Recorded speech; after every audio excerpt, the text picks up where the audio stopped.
सुप्रभात। आज मैं पुनः आपके सामने एक नया वीडियो लेकर उपस्थित हुआ हूँ। आज के इस वीडियो में मैं आपके सामने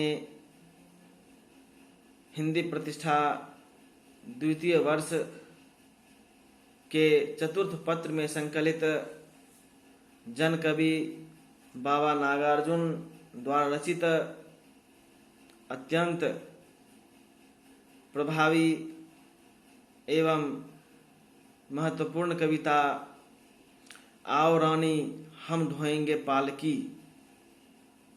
आपके सामने प्रस्तुत करने जा रहा हूं।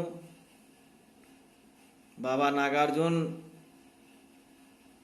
अकेले ऐसे कवि हैं जो किसी प्रधानमंत्री के सामने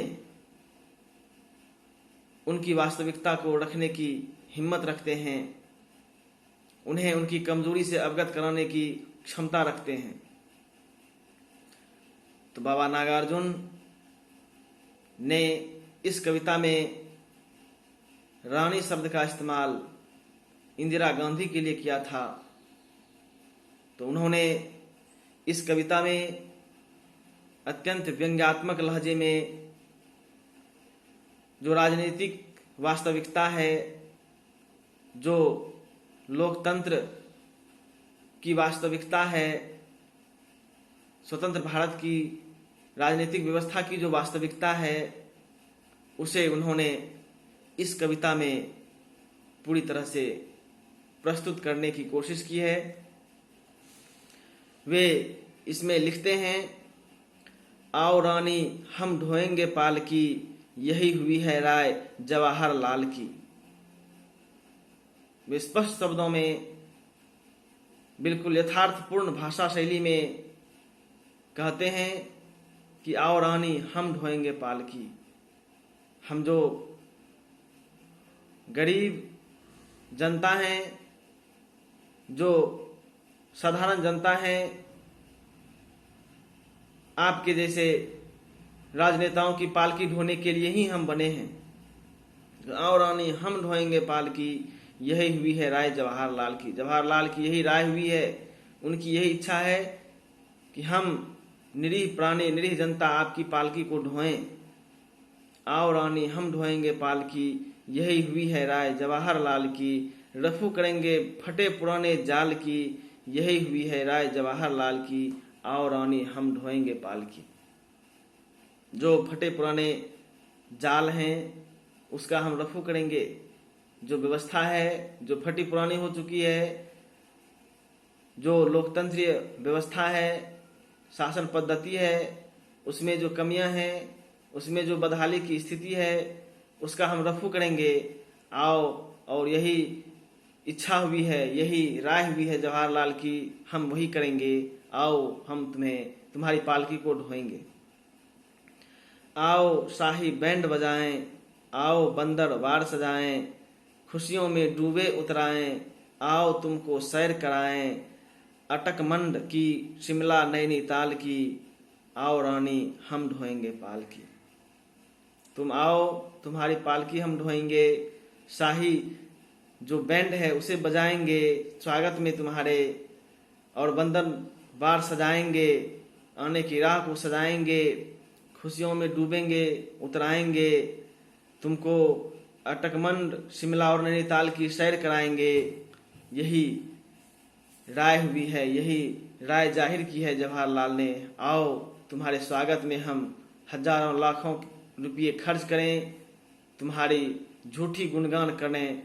यही राय हुई है जवाहरलाल की। तुम मुस्कान लुटाती जाओ, आओ तुम वरदान लुटाती आ जाओ।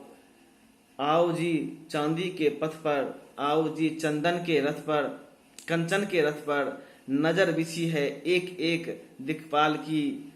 छटा दिखाओ गति की, लय की, ताल की, आओ रानी हम ढोएंगे पालकी। कहते हैं कि हम भले ही अभाव में जी रहे हैं, दुख में जी रहे हैं, कष्ट में जी रहे हैं, लेकिन तुम मुस्कान लुटाती आओ, खुशियां लुटाती आओ, और वरदान लुटाती जाओ, कुछ कुछ घोषणाएं करती जाओ, कुछ कुछ प्रदान करती जाओ। जनता को लुभाने के लिए तुम मुस्कान लुटाती आओ, तुम वरदान लुटाती जाओ। आओ जी चांदी के रथ पर तुम आओ, और आओ जी कंचन के रथ पर। नजर बिछी है एक एक दिक्पाल की, जो दिक्पाल हैं उनकी नजर बिछी हुई है आपके आने की राह को, वह देख रहे हैं। तुम जो है चांदी के रास्ते पर, चांदी बिछी हुई रास्ते पर आओ और सोने के रथ पर चढ़कर आओ, और तुम्हारे स्वागत में दिक्पाल नजर बिछाए हुए हैं, पलक पावड़े बिछाए हुए हैं। छटा दिखाओ गति की, लय की, ताल की, और जो तुम्हारी सुंदरता है उसे तुम बिखेरो प्रकृति में, चारों तरफ वातावरण में। आओ रानी हम ढोएंगे पालकी, तुम्हारी पालकी हम ढोने के लिए तैयार हैं। सैनिक तुम्हें सलामी देंगे, लोग बाग बलि बलि जाएंगे। दृग दिग में खुशियां छलकेंगी, ओसों में दूबें झलकेंगी। प्रणति मिलेंगी नए राष्ट्र के भाल की, आओ रानी हम ढोएंगे पालकी। कहते हैं सैनिक तुम्हें सलामी देंगे, जैसा कि राजनेताओं के लिए सलामी दिया जाता है, तो कहते हैं एक सैनिक तुम्हें सलामी देंगे, लोग बाग बलि बलि जाएंगे। और जो पब्लिक है, जो जनता है, भले ही अभाव में है, लेकिन जिस तरह राजनेताओं के पीछे दीवानी हुआ करती है यह जनता, उसके पीछे पागल हुआ करती है, तो आज भी तुम्हारे पीछे वह जनता पागल होंगी। वे जो हैं लोग बाग बलि बलि जाएंगे, दृग दृग में खुशियां छलकेंगी, और सभी की नज़रों में खुशियां दिखाई पड़ेंगी। ये भले ही झूठी खुशियां हों, तुम्हारे जाने के बाद सब फिर निराश हों, फिर उसी दुख का, कष्ट का अनुभव करें, लेकिन तुम्हारे आने के साथ ही सबकी आंखों में खुशियां छलकेंगी, ओसों में दूबें झलकेंगी। प्रणति मिलेगी नए राष्ट्र के भाल की, और रानी हम ढोएंगे पालकी। नए राष्ट्र के निर्माण की आशा जगेगी मन में। आओ हम तुम्हारे इस पालकी को ढोएंगे, पालकी पर चढ़ाकर तुम्हें सैर कराएंगे। बेबस बेसुध सूखे रुखड़े, हम ठहरे तिनकों के टुकड़े। अब वे अपनी वास्तविकता को व्यक्त करते हुए कहते हैं बेबस हैं हम, बेसुध भी हैं, सूखे हैं और रुखड़े भी हैं, सूख चुके हैं। हमारा जीवन कष्टकर है, दुख में बीत रहा है, परेशान हैं हम, अभाव में जीने को विवश हैं हम ठहरे तिनकों के टुकड़े। और हम तो तिनकों के टुकड़े ठहरे, जो तुच्छ होता है, जिसका कोई विशेष महत्व नहीं होता, लोग जिसे तुच्छ समझकर त्याग देते हैं। हम ठहरे तिनकों के टुकड़े, टहनी हो तुम भारी भरकम डाल की। और तुम तो भारी भरकम डाल की टहनी हो, प्रधानमंत्री की बेटी हो, तो टहनी हो तुम भारी भरकम डाल की। खोज खबर तो लो अपने भक्तों के खास महाल की। तुम जो है अपने भक्तों का हालचाल लो, अपने कार्यकर्ताओं की का हालचाल लो। हम लोग तो निरीह प्राणी ठाड़े, कोई पूछेगा भी नहीं, मेरे दुख के बारे में कोई जानकारी भी लेना नहीं चाहेगा। तो तुम खोज खबर लो अपने भक्तों के खास महाल की, लो कपूर की लपट, और अपने भक्तों द्वारा जो कपूर जलाई गई है उसकी लपट लो, उसकी सुगंध लो, आरती लो सोने के थाल की, और रानी हम ढोएंगे पालकी। तुम्हारे स्वागत में तुम्हारे भक्तगण, राजनेताओं के जो नुमाइंदे होते हैं, उनके जो चारण होते हैं, वे सोने की थाल में कपूर की आरती जलाए हुए तुम्हारे स्वागत में खड़े हैं। तुम उसकी आरती को स्वीकार करो और आनंद मग्न हो जाओ, और आओ हम स्वागत में खड़े हैं, तुम्हारी पालकी को ढोने को तैयार हैं। भूखी भारत माता के सूखे हाथों को चूम लो। अब नागार्जुन जी भारत की जो वास्तविकता है उसे व्यक्त करते हुए कहते हैं भूखी भारत माता के सूखे हाथों को चूम लो। भारत माता भूखी हैं, भारत माता भूखी हैं, मतलब भारत की जो अधिकांश जनता है, जो गरीब है, जो निरीह हैं, जो अभाव में जी रहे हैं, वे भूखे हैं, तड़प रहे हैं भूख से, अभाव से। तो भूखी भारत माता के सूखे हाथों को चूम लो। तुम्हारा तो पेट भरा होगा, सर्वगुण संपन्न हो, तुम्हें किसी अभाव का सामना नहीं करना पड़ा होगा। लेकिन जिस भारत माता के तुम हो, जिस भारत माता पर तुम शासन कर रही हो, जिस भारत को हमने तुम्हारे हाथों सौंपा है, वह भले ही भूखी है, प्यासी है, वहां की जनता तड़प रही है, तो इस भूखी भारत माता के सूखे हाथों को तुम चूम लो। प्रेसिडेंट की लंच डिनर में स्वाद बदल लो, झूम लो और उसके हाथों को चूम लो। लेकिन तुम प्रेसिडेंट के लंच डिनर में जाओ और अनेकानेक पकवान का स्वाद लो और मौज मस्ती करो।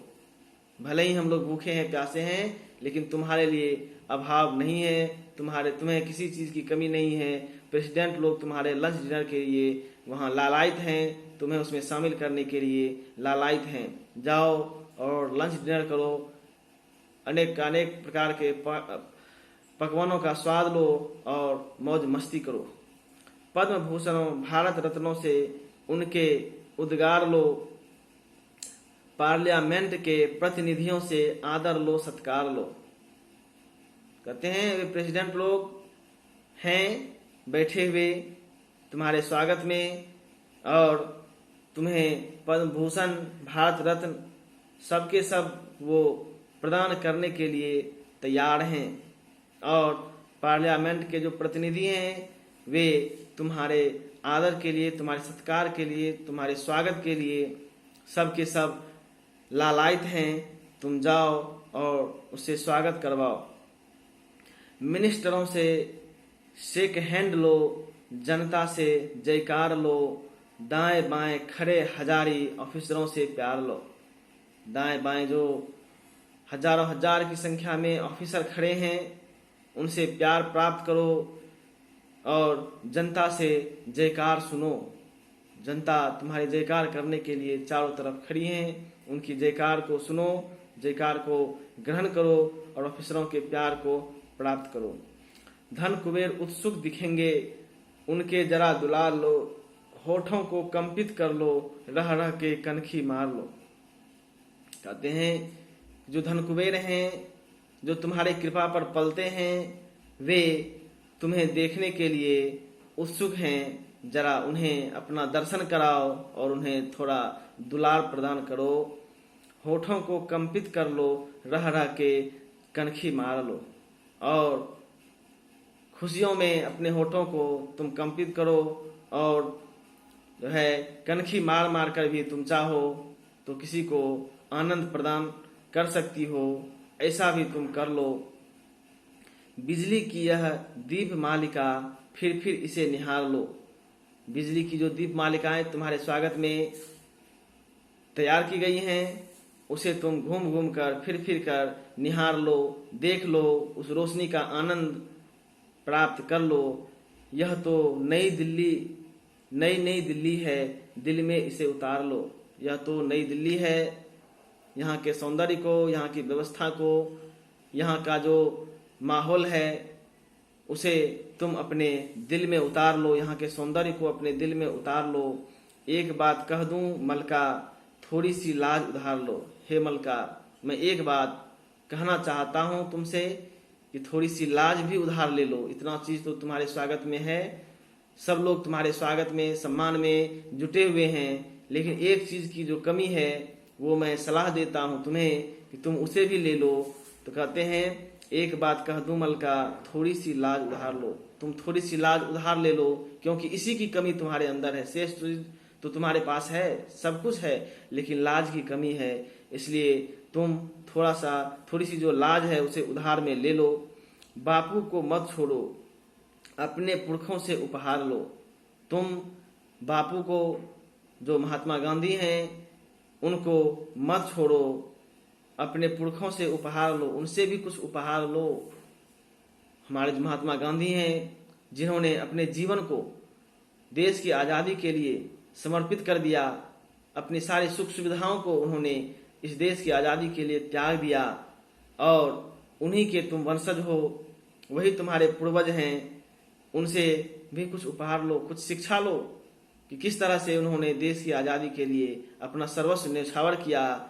उसके बाद आज़ादी मिली और आज़ादी के बाद तुम्हें सत्ता मिली है और तुम इस सत्ता का किस तरह से दुरुपयोग कर रही हो, किस तरह से इस सत्ता में मदमस्त हो गई हो और इस सत्ता का पूरी तरह से आनंद प्राप्त कर रही हो।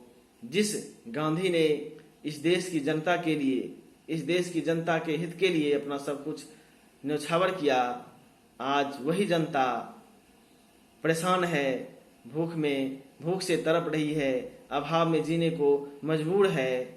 तो तुम उस गांधी जी से सीख लो और गांधी जी के सपने को साकार करो। गांधी जी का सपना था कि वह देश आज़ाद हो और देश की जितनी भी जनता है उन्हें हर चीज़ की सुविधा मिले, हर तरह की समस्याओं का समाधान हो। तो आज जिस तरह से साधारण जनता परेशान है, मजबूर है, उसे तुम समझो और उसके दुख को, कष्ट को दूर करो। थोड़ी सी लाज अपने में ग्रहण करो और महात्मा गांधी के सपने को, जो उनका सपना था, उसे समझो और उनके सपने को पूरा करने की कोशिश करो। अपने पूर्वजों से तुम कुछ उपहार ग्रहण करो, कुछ शिक्षा ग्रहण करो और शिक्षा के आधार पर आगे बढ़ो, जिससे कि गांधी जी का सपना साकार हो सके। जिस उद्देश्य से उन्होंने देश को आज़ाद कराया था वह सपना साकार हो सके। जय ब्रिटेन की, जय हो इस कलिकाल की, आओ रानी हम ढोएंगे पाल की। ब्रिटेन की जय करते हैं कवि, क्योंकि उन्हें पता है कि आज भी स्वतंत्र भारत के जो राष्ट्राध्यक्ष हैं वे ब्रिटेन की जयकार करते हैं। जय ब्रिटेन की, जय हो इस कलिकाल की। और इस कलिकाल की भी जयकार करते हैं जहां न्याय अन्याय कुछ भी नहीं समझ में आता। क्या न्याय है, क्या अन्याय है, क्या सही है, क्या गलत है, इसका भेद कोई नहीं समझता। बस अपने आनंद में लोग खोए रहते हैं। तो जो स्थिति है, भले ही ब्रिटेन के लोग चले गए, सत्ता छोड़कर चले गए, लेकिन जो यहाँ सत्ता में हैं वह भी किसी ब्रिटिश से कम नहीं है। ब्रिटिश की तरह ही वह भी शोषक है, समाज का शोषण करता है, समाज के लोगों को प्रताड़ित करता है, अभाव में जीने को मजबूर करता है। तो इसलिए कवि कहते हैं ब्रिटेन की भी जय हो और इस कलिकाल की भी जय हो, जहाँ सब कुछ अंधेर नगरी है, कहीं भी किसी की पीड़ा को समझने की कोशिश नहीं की जा रही है। सब अपने मन से चलते हैं, अपने आनंद में ही खोए हुए हैं, जनता की चिंता किसी को भी नहीं है। जय ब्रिटेन की, जय हो इस कलिकाल की, आओ रानी हम ढोएंगे पाल की। रफू करेंगे पुराने फटे पुराने जाल की, यही हुई है राय जवाहरलाल की, आओ रानी हम ढोएंगे पाल की। तो कवि इस कविता के माध्यम से भारतीय राजनीतिक व्यवस्था पर करारा व्यंग्यात्मक प्रहार किया है। उन्होंने दिखाया है कि स्वतंत्र भारत में भी जनता की क्या स्थिति है।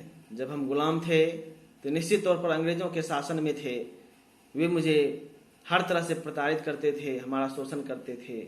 लेकिन गांधी जी जैसे हजारों की संख्या में जो स्वतंत्रता सेनानी हुए, जिन्होंने देश की आज़ादी के लिए अपने को कुर्बान कर दिया, तो उनकी कुर्बानी के बाद जब देश आज़ाद हुआ तो स्वतंत्र भारत में भी जो हमारे सपने थे, जो हमें आशा थी कि अपना देश होगा, अपनी शासन व्यवस्था होगी, अपने लोग होंगे, अपने देश के शासक होंगे और हमें हर प्रकार की सुविधाओं का उपभोग करने का अवसर मिलेगा, तो ये जो मनोकामना थी, जो इच्छा थी, वो सब के सब धरे रह गए। और किस तरह से इस लोकतंत्र में भी शासक अपने आप को अपने आनंद में खोए रहते हैं, अपने आप को उस आनंद में मिलाए रखते हैं, और जनता की किस तरह से उपेक्षा की जाती है और जनता किस तरह से अंग्रेजों की शासन व्यवस्था की तरह अपने आप को ठगा सा महसूस करती है। उन तमाम स्थिति को नागार्जुन जी ने इस कविता में व्यक्त करने की कोशिश की है और अत्यंत व्यंग्यात्मक लहजे में इंदिरा गांधी को एक तरह से सीख देने की कोशिश की है, उन्हें एक उनके लिए एक मार्ग प्रशस्त करने की कोशिश की है, और उन्होंने सलाह दी है कि थोड़ी सी लाज भी रखो, थोड़ी सी लाज उधार ले लो। सब कुछ तो है लेकिन तुम्हारे अंदर लाज नहीं है, शर्म नहीं है, अपने पूर्वजों के प्रति सम्मान की भावना नहीं है, तो उसे तुम ग्रहण करो। और इस देश की साधारण जनता के लिए, जो गरीब उत्पीड़ित जनता है, जो अभाव में जीने को परेशान है, उसके लिए भी तुम कुछ करो, तभी गांधी जी का सपना साकार होगा। इस तरह नागार्जुन जी द्वारा रचित यह कविता अत्यंत प्रासंगिक, मार्मिक एवं समय सापेक्ष है। इसमें उन्होंने जिस बात को उठाने की कोशिश की है वह अत्यंत सराहनीय एवं निर्भीकतापूर्ण है। आज ऐसा कोई भी कवि या साहित्यकार नहीं दिखाई पड़ता जो सत्ता के सामने मुंह खोल सके, सत्ता की जो वास्तविकता है उसे उसके सामने रख सके, और एक साहित्यकार की जो गरिमा होती है, साहित्यकार का जो एक लक्ष्य होता है, उसे प्राप्त करने की क्षमता, उस पर चलने की क्षमता इस नागार्जुन जैसे कवि में ही है। आज इस प्रकार के ना तो कवि दिखाई पड़ते हैं, ना साहित्यकार दिखाई पड़ते हैं जो राजनीतिक गलियारे की बातों को उन राजनीतिज्ञों के सामने रख सकें, उसकी वास्तविकता को उसके सामने रख सकें, उसकी आंखों को खोल सकें। ऐसी हिम्मत किसी भी साहित्यकार या कवि में दिखाई नहीं पड़ती। यही वजह है कि आज हमारी जो स्थिति है, चाहे वह राजनीतिक हो, सामाजिक हो, वो बद से बदतर होती चली जा रही हैं। तो ज़रूरत है आज भी नागार्जुन जैसे सशक्त कवि की, जो राजनीतिक वास्तविकता को राजनेताओं के सामने खुले शब्दों में, स्पष्ट शब्दों में, यथार्थपूर्ण ढंग से रखने की क्षमता रखते थे। तो आज भी नागार्जुन जैसे निर्भीक, कर्मठ एवं स्पष्टवादी कवि की जरूरत है, जो राजनीतिक वास्तविकता को राजनीतिज्ञों को सामने रखकर उन्हें वास्तविकता से रूबरू कराए और देश हित में काम करने को प्रेरित करे। तो इस तरह नागार्जुन जी द्वारा रचित यह कविता यहीं समाप्त होती है। हम पुनः मिलेंगे नए वीडियो में नए विषय के साथ। धन्यवाद।